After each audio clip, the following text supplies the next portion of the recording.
musique, comment ça s'est organisé, parce qu'après on peut entendre des fois des effets, je vais pas dire la hache qui s'abat ou je sais Non, pas.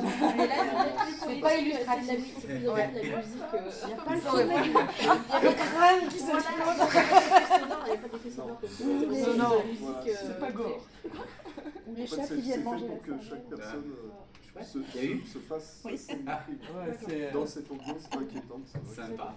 Oui, c'est inquiétant quand même. Hein. Oui, parce que si vous avez créé, je vais pas dire, un thème pour chaque personnage qui peut intervenir, ou c'est... D'accord. On va dire qu'il y a un thème global, et après, à partir de ce que tu as composé, on enlève, on remet. Il y a quelques petites prises de son réalistes, entre guillemets, mais tout bête, de frottement de feuilles, mais qui sont vraiment noyées, et qui donnent quand même un peu de relief en fonction des passages, parce qu'il faut, même si c'est court, il faut quand même tenir la demi-heure.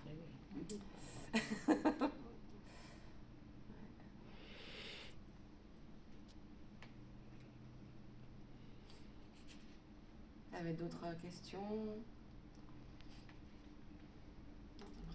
La suite. La suite. Donc,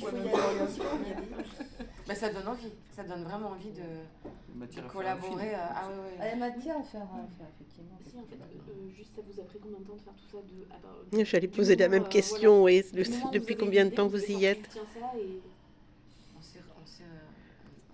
Moi, j'ai sélectionné les documents, j'ai passé ça à Astrid, donc je veux dire, c'est la première fois de ma vie que j'ai aussi peu travaillé. Parce que d'habitude, là vraiment, elle a pris en charge complètement le projet. Donc moi, j'ai juste sélectionné les textes, les articles, les publications qui lui permettaient d'avoir l'essentiel de l'information, parce que c'était impossible de travailler sur les originaux. Voilà, c'est un dossier d'enquête, hein, donc ça sera que ça, c'est pas comme un roman. Ça, par contre, tout ce qui a été publié, très très bien écrit, et c'est vrai qu'on parle de la langue, mais le procureur qui fait le réquisitoire, c'est un bijou de littérature. Incroyable. Hein. Ça, on a l'impression. Il aurait commencé par Il était une fois, on y était, parce qu'il raconte une histoire. Et donc c'est très très bien écrit aussi. Voilà, donc ces documents-là étaient... et moi j'ai apprécié ça, que Astrid ne réécrive pas, mais qu'elle garde... Finalement, pour moi, c'était une évidence. En travaillant avec les archives, c'était une évidence. Parce que je pense que justement, c'est pour rejoindre ce que vous disiez au début. Moi, en tant que citoyenne, de venir dans les archives, de repartir. Bon, évidemment qu'après, j'ai eu une action, créer une œuvre.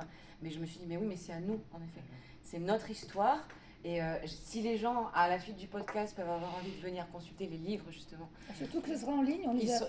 Et se dire, waouh, oui, c'est il était une fois. Et c'est aussi intéressant que quand je rentrais à la médiathèque, il y a quelque chose comme ça. Voilà, ça m'a vraiment beaucoup, beaucoup plu. Donc ça prend un peu de temps, mais la grosse partie du travail a été prise en charge par Astrid et Gilles. On s'est donné rendez-vous. La première fois, c'était quoi, il y a 6 mois? Alors on a démarré, alors nous, le travail collectif, on a démarré il y a 2 ans. Donc on a réfléchi un bon moment avant de se dire comment on va faire. Il y a d'autres affaires criminelles qui auraient pu, même si celle-là a eu un vrai retentissement, mais peut-être qu'il y en avait d'autres qui étaient encore plus intrigantes ou des choses comme ça, ou celle-là s'est imposée un peu... Celle-là s'est imposée parce qu'on voit la taille du dossier, on n'a aucun dossier criminel de cette époque-là qui est cette taille-là. Aucun. Ils sont généralement comme... Même la guerre des demoiselles, qui a été... Bon, il y a eu un petit procès quand même, qui a été une grande affaire du 19e siècle, le dossier est comme ça. Donc c'était évident, voilà, Jacques Latour, c'était vraiment une évidence que ce serait ce procès-là. Après non, j'ai pas été fouillée plus sur les grandes affaires criminelles. Mais chaque département a eu sa grande affaire criminelle, donc c'est assez équitable. C'est rigolo parce que celle-là, moi j'en avais peut-être que tout se raccroche en fait. D'accord. Ah ouais, et pourtant... Ouais, j'étais pas née, non, c'est vrai. Oui, mais c'est vrai que ça aurait pu, t'as raison.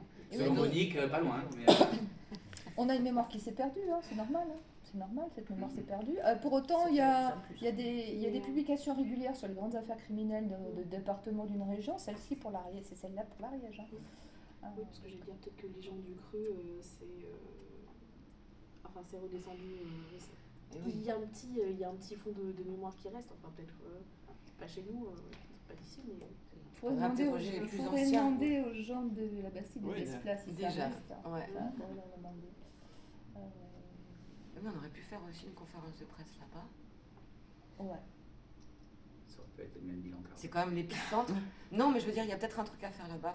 Bref, ça c'est une parenthèse, mais quand même. Ouais, c'est que ça reste gravé dans leur mémoire. Je sais pas. Si les anciens, Oui, il y a quand même une transmission orale, je pense. Chaque fois qu'on passe dans un château, de toute façon, on se dit tiens, Oui. voilà le crime. Machin. Enfin, Oui, nous, oui. en tout cas, chaque fois qu'on passe dans un château, on y pense. Je Quoi. sais plus.